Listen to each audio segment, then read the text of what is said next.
Shadow the Hedgehog. I personally don't have any history with this game whatsoever. I think the first time that I actually saw this game was actually at my cousin's house, and I remember actually wanting to play it really bad. I'm not gonna lie to you guys, Shadow the Hedgehog is actually my favorite character in the Sonic the Hedgehog universe. I'm not entirely sure why, but I've always had a fascination of quote-unquote evil versions of characters. They just look cool to me. Anyway, after I asked my cousin if we could play a game and him saying, sure, obviously, I went and picked out Shadow the Hedgehog, to which he immediately took out of my hands and said, nope, you're not going to like this game. And that was that. There was absolutely no explanation as to why I wouldn't like the game, and we just sat around and played something else. Of course, I know how the internet basically hates this game, but I still personally haven't tried it, so how bad could it be? Oh my god! Oh my god! You think you might be overreacting just a little bit. Well, why don't you play it then and see if I'm overreacting? I mean, alright, I don't usually play video games, but, I guess I'll give it a shot. It's okay.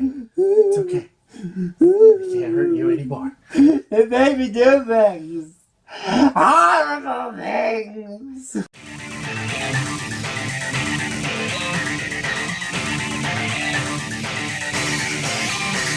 So, Shadow the Hedgehog is technically a sequel to Sonic Heroes, which, as I stated in my Sonic Boom video, was when I got back into the franchise. By the way, you should go watch that if you haven't. Okay, thanks, love you, bye. I actually liked that game. It was bright, colorful, and was pretty lighthearted, except for Metal Sonic. I mean, holy shit. So what made Sega and Sonic Team decide to make the next game in the series about Shadow? Well, from what I understand, there was a poll to decide who would be the main focus of the next game, having Shadow going up against Tails, Knuckles, and Dr. Eggman. Not only that, but Yuji Naka, the creator of Sonic, stated that he received a bunch of letters from kids saying they would like to see Sonic with a gun. He obviously didn't think it was appropriate for Sonic to have a gun and ultimately decided that Shadow should be given the honor to put another bullet into the franchise.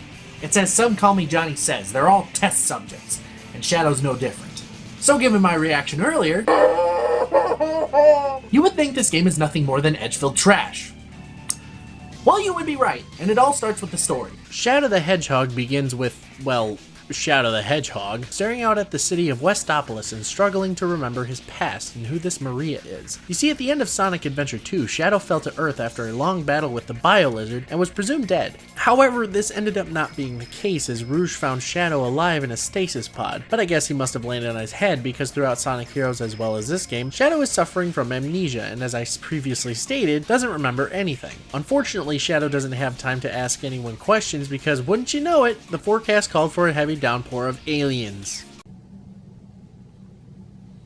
What? As the alien forces begin their assault, Shadow is greeted by their leader, Black Doom, and demands that Shadow deliver the Chaos Emeralds as promised. Shadow, understandably, has no fucking clue what he's talking about, but instead of explaining himself to Shadow, just like everybody else in this fucking game, Black Doom runs off and causes some random explosions around Shadow. Pro tip, if you tell someone to go get you a key item in your conquest of a planet, don't try and murder them! It's just plain rude. With no idea of what to do, Shadow makes it his goal to gather the Chaos Emeralds and find the answers he so desperately desires. It's at this point that the story progression winds up in the hands of the player. Shadow the Hedgehog's story features branching pathways via different missions in each stage. The player can ultimately choose to either help the aliens and destroy the world, or help Sonic and the others fight against the alien threat. Or you could completely ignore either side and just head for the goal ring. Depending on which side you choose, the story will play out differently each time and net you one of 10 possible endings. In any other game, this would be really cool and would encourage replayability, but there's one glaring issue that ruins this progression system. In the end, it doesn't even matter if you become good or evil in the long run because, surprise surprise, there's a last story segment where Shadow teams up with the good guys and fights the alien assault after you beat every single ending. Why?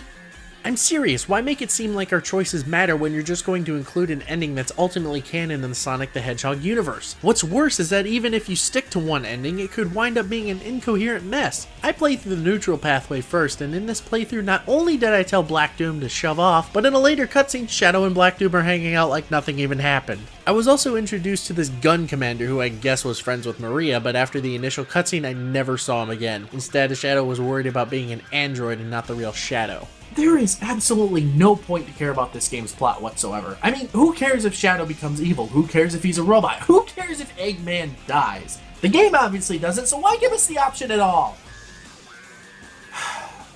Whatever, let's forget about the game's story and just move on. When it comes to presentation, Shadow the Hedgehog is okay at best. Graphically, the game is nothing special. The character models of Sonic and company look okay, but the human characters look fucking awful. I mean, good God, what the hell did they do to Maria? Sonic Adventure 2's model of Maria looks miles better than this. The level design and structure isn't much better. When I'm heading towards the goal, it isn't too much of an issue, but when I have to kill enemies or find certain items, it becomes a mess. But I'll get back to that later. This game just looks dull, and that's mostly due to the color palette. This ain't no bitch-ass Sonic game, oh hell no, this is Shadow the fucking Hedgehog. Bleak, brooding, and edgy to the max. If I can say one good thing about the level designs, they are varied and at least give me something to look at, like, you know, one moment I'm in the city, the next I'm in a temple, and I'm even in the goddamn internet. Okay. Overall, though, the game is still pretty dull to look at, and to compensate for that, they added just a little bit more edge to the dialogue. Where's that damn fourth Chaos Emerald? Yep, you heard that right. Shadow said a swear. Alright.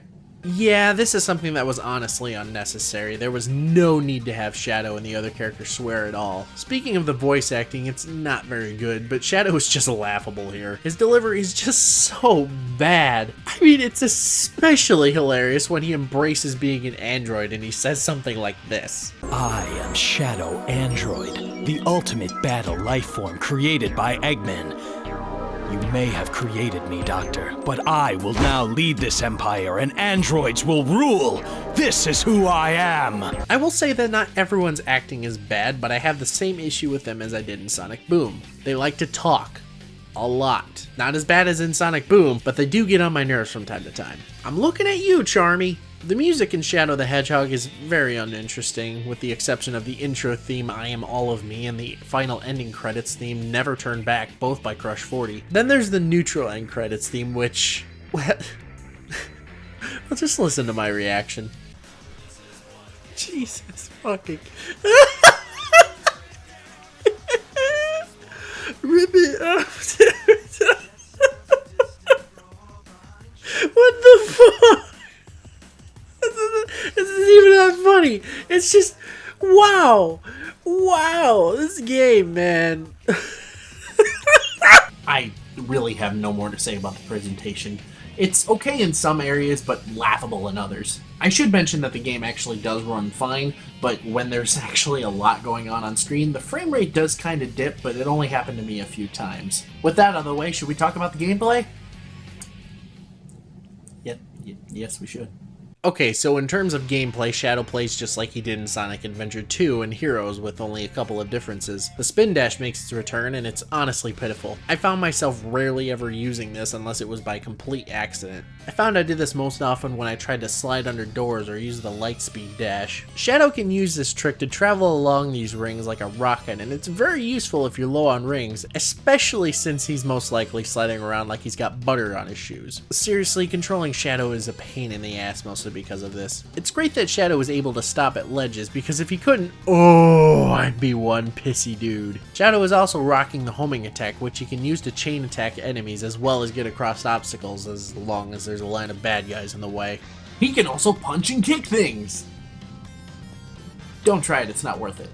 The biggest change when it comes to gameplay is the introduction of guns. After defeating certain enemies, Shadow can pick up whatever weapon they were holding. These range from machine guns, laser pistols, or bazookas. Using weapons is the most efficient way to dispatch enemies since every bad guy is rocking a health bar. Shooting enemies is actually pretty satisfying and much faster than dealing with them normally, but I wish there was some sort of lock-on feature. I mean, there technically is, but it's automatic and, to be honest, pretty finicky, and I found a lot of my shots, especially with the bazooka and grenade launcher, not hitting their targets often. I feel like with a dedicated lock-on feature, this could have avoided the issue altogether. Or, you know, just don't give Shadow a gun and make this game a normal Sonic game. Shadow has two super moves at his disposal, Chaos Blast and Chaos Control. By defeating certain enemies, one of your meters will slowly increase. Defeating aliens will fill your blue meter, and defeating gun soldiers will fill up your red meter. Chaos Blast is basically a screen nuke, wiping out all enemies that are within range. I find this helpful if I'm trying to defeat certain enemies or just to ignore annoying hazards altogether. Chaos Control not only allows Shadow to fly across the stage, but damage enemies that are in the way. I find Chaos Control to be useful if you're only going for the goal Goal Ring or in boss fights, since it freezes time for a period, allowing Shadow to do damage without being interrupted.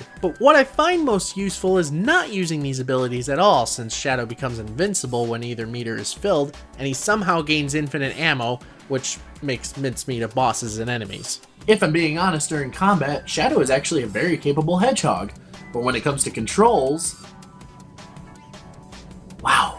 I already mentioned how slippery Shadow feels, but that's only the beginning. Speed is not your friend here, and it's mostly because of how the levels are designed. I found myself gently tapping the analog stick just so I could get around easier, and I feel like the jumping in this game is heavy. I can't tell you how many times I've jumped from a platform thinking I would land just fine, and not making the platform at all. The finicky camera also doesn't help matters. Too often I was fighting the camera, and when I have to make precise jumps, that's not okay. While I'm at it, I like to bring up the good and dark missions again. As I said earlier, depending on which mission you choose, your allegiance is decided at the end of each level. Some of these missions can be as simple as defeating enemies or getting to the goal ring, but some of these missions get ridiculous. Much like prior games before it, you're ranked after completing a stage, but some of these missions can drag on and on. The best example of this is Lost Impact, where Maria asked Shadow to destroy all of the artificial chaos aboard the space station. I mean, sure, no problem, there's only 35 of them, no big deal. That is until you realize how much of a fucking maze this place is. Oh my god, this is the worst level